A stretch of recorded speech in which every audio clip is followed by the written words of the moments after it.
Hey, good morning. For me, it's morning. I'm wearing the same thing that I did yesterday. Don't judge me.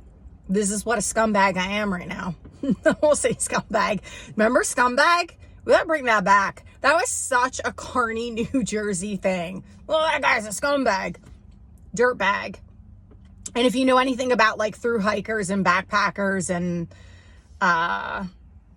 the term dirtbag isn't how we used it as kids. Like that person's such a dirtbag. That was like a dirty word.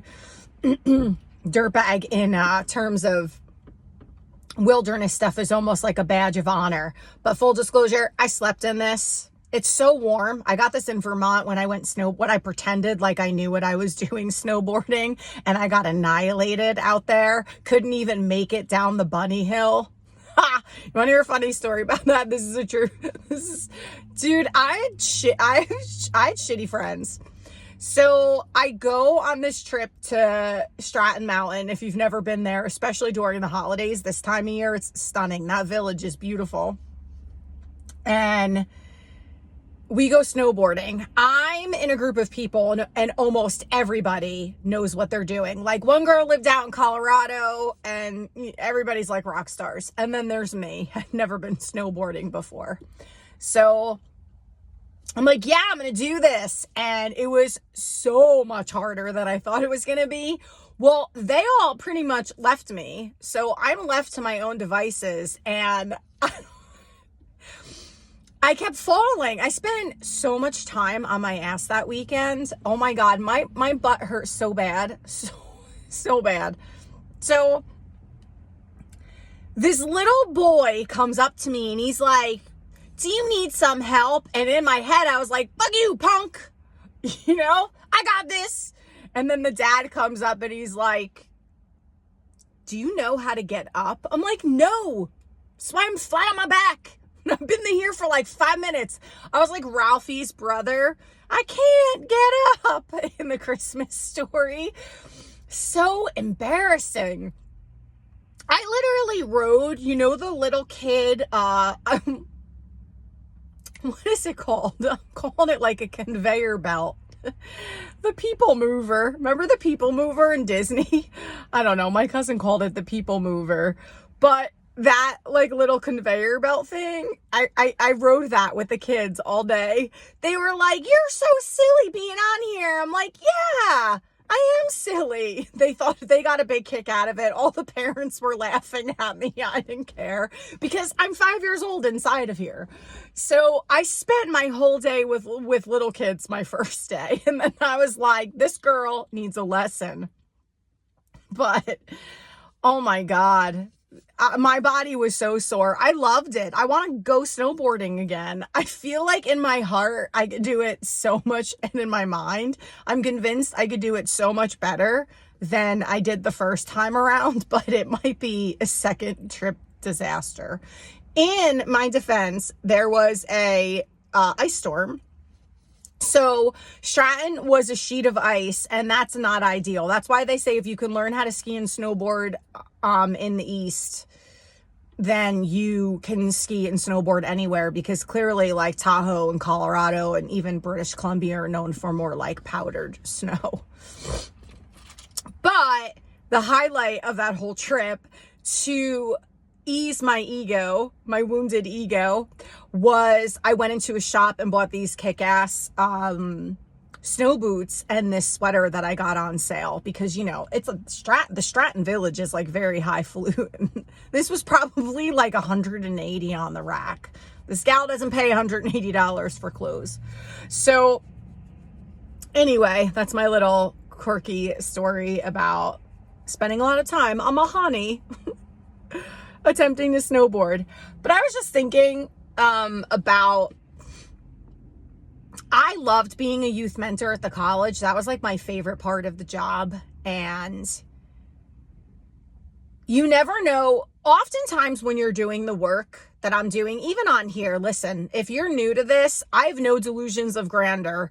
I have like 200 and something followers. Not everybody watches my videos. Barely anyone comments. I'm not doing this to become a famous YouTuber. I'm not an influencer, whatever the fuck that means. I'm on here talking about real life shit, sometimes bearing my soul. Just trying to be helpful. I don't know who's paying attention. I'm not making money off of this. There are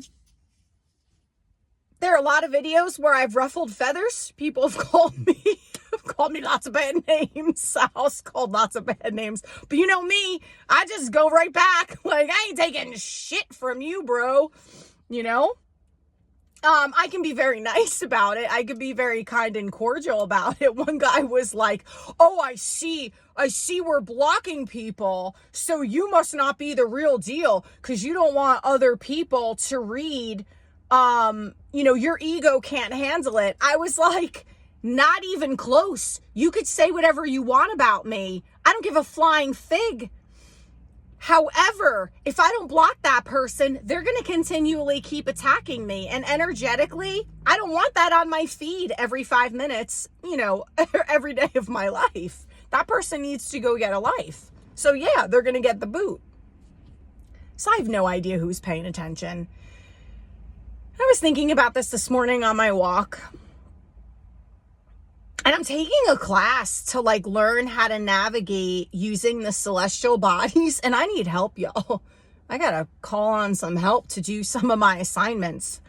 It's really fascinating, though, how you can use the stars and the moon and the sun, more so the stars and the moon. And I didn't know that if you are using the stars, I think every day, because of the rotation, you have to take off 4 minutes. Or is that the moon? It might be the moon. Like if you watch the moon rise above a peak, you have to pick a fixed object. And then every night you have to take 4 minutes off that time. But then every 5 days you have to subtract 20 minutes.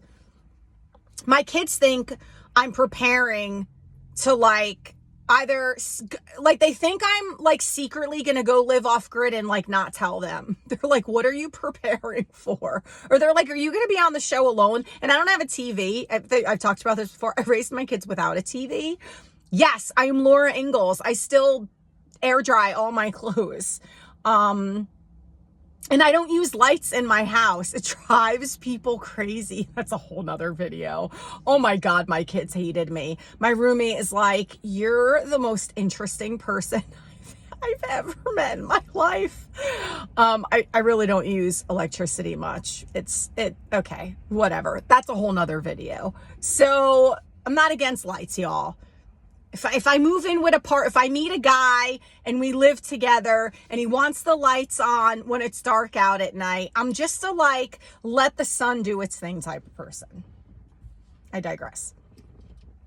So on my walk this morning, as I was studying the stars and trying to practice my coursework, I was thinking about these kids that I used to mentor. Now, I said in my video, I think yesterday or the day before, I hate kids being labeled as bad, but these kids were they were juvenile delinquents. They're my jam. I love these kids. And a lot of these kids were living on their friends' couches. And one was a gang member. He's one I'm going to talk about. And the thing that was the hardest for me about this program was the people in my office that did not have my heart and the program director's heart. And we were also collaborating with Rutgers University. So this was a Rutgers University mentorship program that we were modeling. We were copying essentially, but they were helping us. So we were working in conjunction with Rutgers. So it was a really big endeavor. I was meeting with people from Rutgers all the time, and I was on this youth mentorship coalition and all these things. It was really cool. I loved it.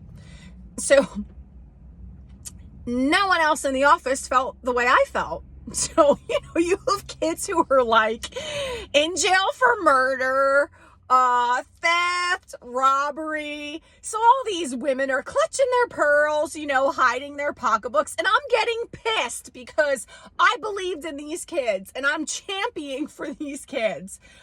And so they give me, what we decided is I was a group facilitator. I've done group process for like years. I love group process.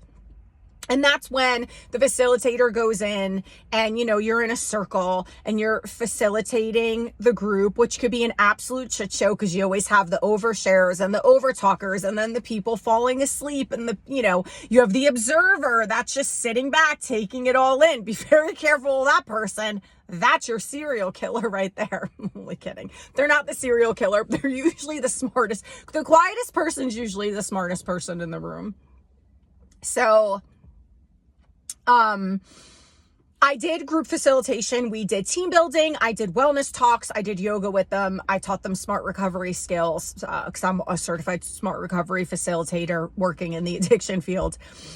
But I loved the one-on-one. So what we decided to do, because that was, I really excelled at that.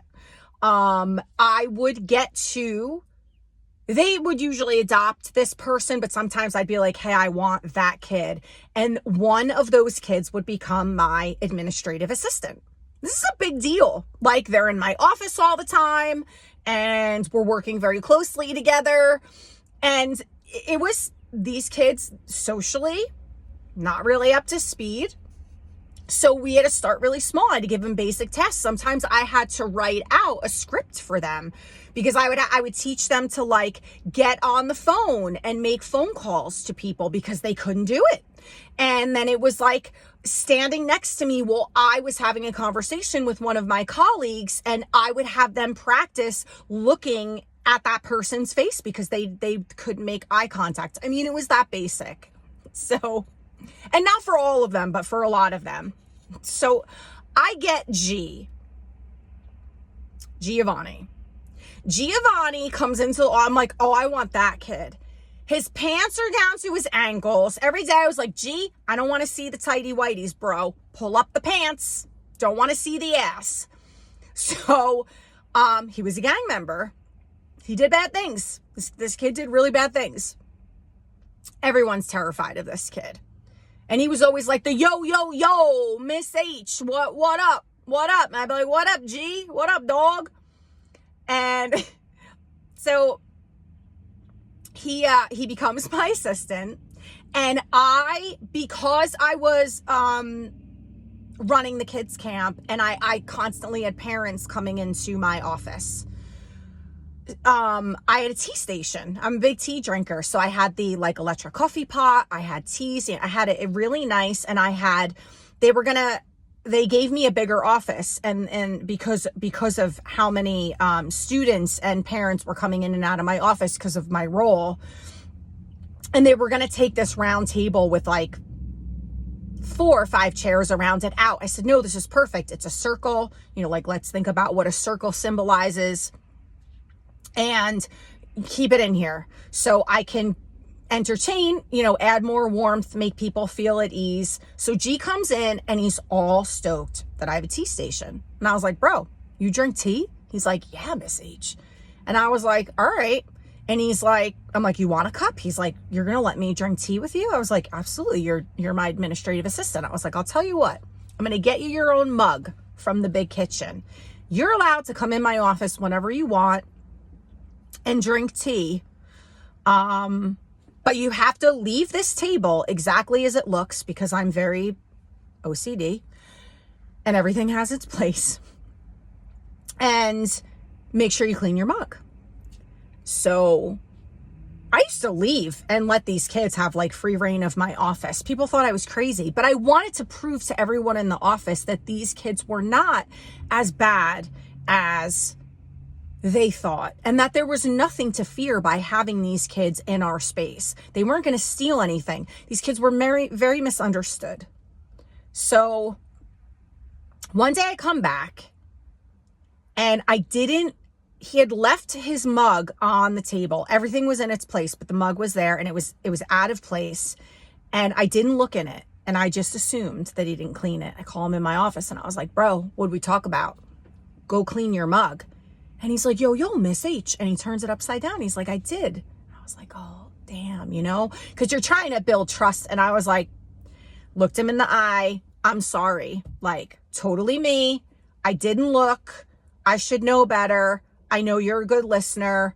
I know that you were present for our conversation. Sorry about that. So he was one of the kids that I think it was like theft and robbery. So I would leave a $20 bill on my desk. And you got an hour lunch. You know, now all the states do this bullshit where you used to be able to like skip your lunch and make your workday a 7-hour day. Now they make it a 9-hour day. You're working 8 hours and then you get the paid lunch and you have to take your lunch. Drove me batshit crazy. So I would leave for lunch because I needed a break from everybody and everything. And I would leave the campus. I would leave my door open, unlocked, and I would leave the $20 bill on my desk because I wanted everyone to see. He never stole it. None of them did. But that was the one that a lot of them were worried about. You know, I think the whole point of this video is it is so important to believe in people. It is so important to see the very best in people. Don't make assumptions. There's one thing I admired about my father as a kid. There's one thing that I now, well, there's a couple things. My dad was not an inherently bad person.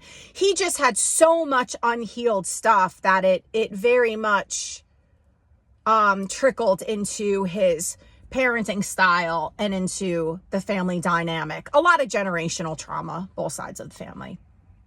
Very common too. But my dad would say,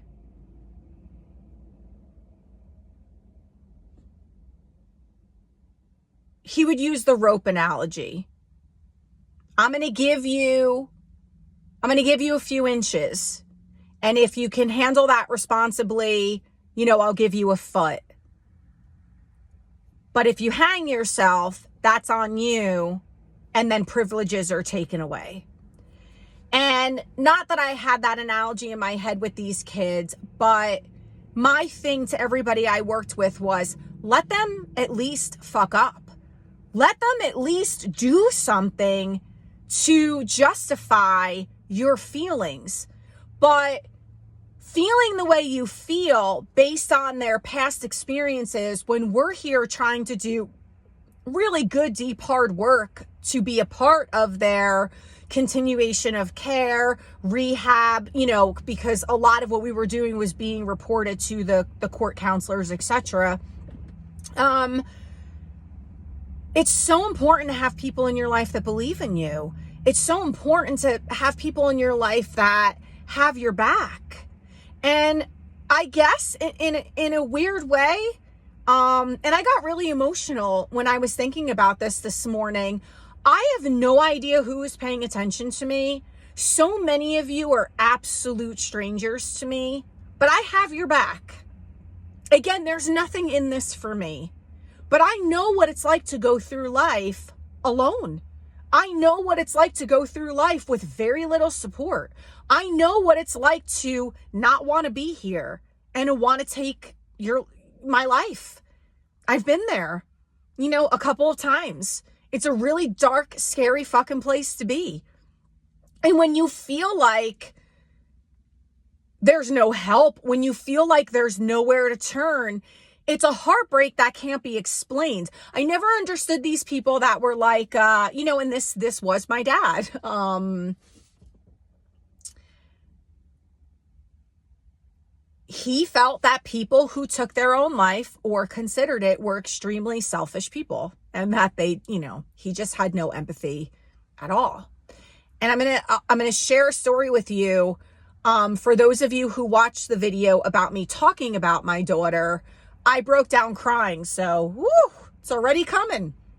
God, I can't still to this day cannot talk about stuff with my daughter without it just going to that place. So I almost lost my oldest daughter twice. Second time I wasn't there because she ran away. She was 18. She left the state. And that was a heartbreak in a whole different way, because when I finally got a hold of the facility, you know, you get this bullshit because this is what's happening in the mental health field, where we cannot confirm or deny that a child with that name is dead or alive. Boy, I don't wish that on anybody. So if you're a parent watching this and you've been through that, I feel you. That was some hard shit right there. But the first time I was with her, she was under 18. When she got out of the hospital, and it was, we don't know if she's going to make it through the night, and it's not looking good type of thing, you know.